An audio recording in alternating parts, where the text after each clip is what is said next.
नमस्कार बच्चों, फिर से स्वागत है आज के इस नए वीडियो में। तो आप लोगों के लिए लेके आ गए हैं बिहार बोर्ड क्लास 10th के जो एग्जाम 2025 में आप लोग दीजिएगा उसका संस्कृत किताब का चैप्टर नंबर 2। ठीक है, कौन सा चैप्टर नंबर 2? गद्य खंड का चैप्टर का नाम क्या है? अलस कथा। ठीक है मेरे प्यारे बच्चों, तो आज लेके आ चुके हैं अलस कथा चैप्टर के सारे ऑब्जेक्टिव क्वेश्चन। यहाँ से हम लोग याद कर लेंगे सारे के सारे ऑब्जेक्टिव क्वेश्चन, आपको मिल जाएगा चैप्टर बाय चैप्टर।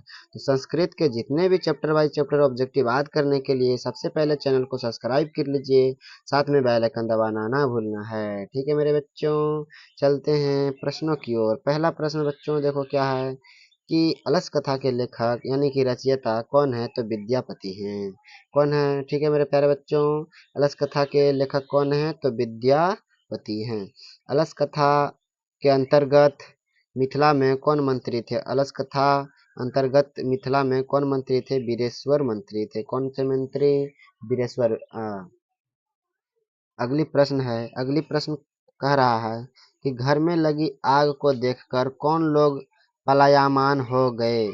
घर में लगी आग को देखकर कौन लोग पलायमान हो गए? तो धूर्त लोग पलायमान हो गए। ठीक है मेरे प्यारे बच्चों, अगली प्रश्न है कि अलस कथा पाठ किस ग्रंथ से संकलित है? तो पुरुष परीक्षा से। किससे है? पुरुष परीक्षा से है। ठीक है, अगली क्वेश्चन है बहिन्य का अर्थ क्या होता है? बहिन्य का अर्थ क्या होता है? आग। ठीक है, क्या होता है?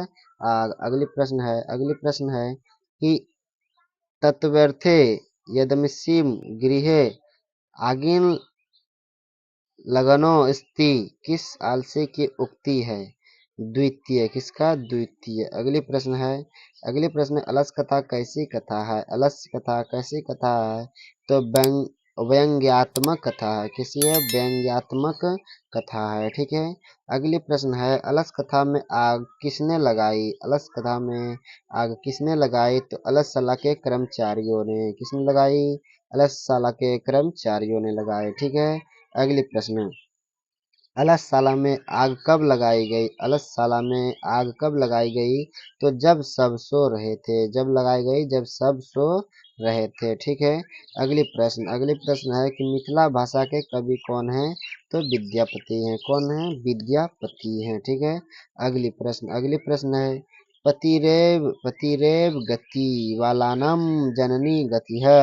क्या है? पतिरेव गति है वालानम जननी गति है स्त्री नाम। ठीक है, अगली प्रश्न है कि अलस कथा पाठ में अहो कथ्यम कोलाहल किसकी उक्ति है? तो पहली आलसी की।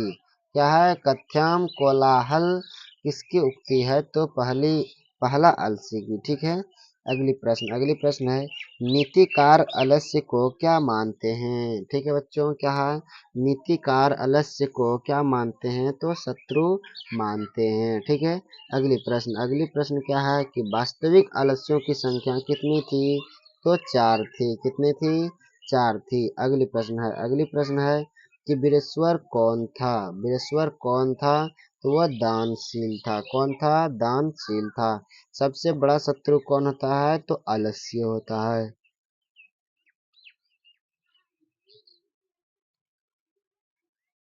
चलिए अगली प्रश्न क्या है बच्चों देखो, बनावटी आलस्य दिखाकर कौन भोजन ग्रहण करते थे?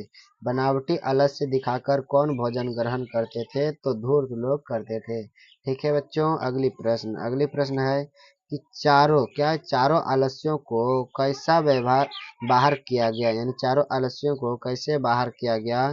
तो केस पकड़कर। केस मतलब बाल होता है, माथा का चूल पकड़कर जो आग लगा था घर में वहां से सबको पकड़ के बाहर किया गया था। ठीक है, अगली प्रश्न है कि स्थिति सौकर्य मूला ही के न ध्वंति जंतवः यह उक्ति किस पाठ से संकलित है? तो अलस कथा से संकलित है। अगली क्वेश्चन अपनी भूख मिटाने के लिए भी कौन कुछ भी नहीं करता है? आलसी लोग। अपनी भूख मिटाने के लिए भी कौन कुछ भी नहीं करता है? तो आलसी लोग कुछ भी नहीं करता है। ठीक है, अगली क्वेश्चन है अलसशाला में आग लगाने पर भी कितने लोग नहीं भागे? तो 4 लोग नहीं भागे थे। ठीक है। अगली प्रश्न है, संसार में बच्चों का सच्चा रक्षक कौन होता है? बच्चों का सबसे सच्चा यानी रक्षक कौन होता है? तो माता होता है, यानी जिसको माँ बोलते हैं। ठीक है, माता मतलब माँ। अगली प्रश्न है कि अलसशाला में आग क्यों लगाई गई? अलसशाला में आग क्यों लगाई गई? तो आलस्यों की परीक्षा लेने के लिए। क्या करने के लिए? आलस्यों की परीक्षा लेने के लिए। ठीक है। अगली प्रश्न है कि आलस कथा पाठ में किस दोष का वर्णन किया गया है? आलस कथा पाठ में किस दोष का वर्णन किया गया है? तो आलस का। किसका? आलस का। अगले प्रश्न क्या है कि गरीबों और अनाथों को प्रतिदिन कौन भोजन कराते थे?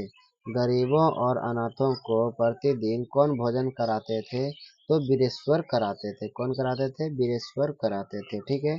अगली क्वेश्चन है, मनुष्य को कौन नष्ट कर देता है? मनुष्य को कौन नष्ट कर देता है? तो आलस्य नष्ट कर देता है। वीरेश्वर का नाम मंत्री कहाँ रहता था? वीरेश्वर नाम का मंत्री कहाँ रहता था? तो वो मिथिला में रहता था। ठीक है बच्चों। अगली प्रश्न क्या है कि अलस कथा पाठ में किस महत्व का वर्णन किया गया है? अलस कथा पाठ में किस महत्व का वर्णन किया गया है? तो पशु गुण का। किसका? पशु गुण का। तो यह वीडियो कैसा लगा वो कमेंट में बताना है बच्चों। यदि वीडियो पसंद आएगा तो चैनल को सब्सक्राइब कर लीजिएगा। ठीक है, ताकि चैप्टर वाइज चैप्टर संस्कृत के जितने ऑब्जेक्टिव क्वेश्चन आएंगे वो सबसे पहले आप तक पहुंचेगा। ठीक है, और साथ में लाइक भी कर देना है। तो मिलते हैं बच्चों अगले चैप्टर में, संस्कृत के गद्य खंड के चैप्टर नंबर 3 में। ठीक है, आज के वीडियो में यहीं तक। जय हिंद, जय भारत।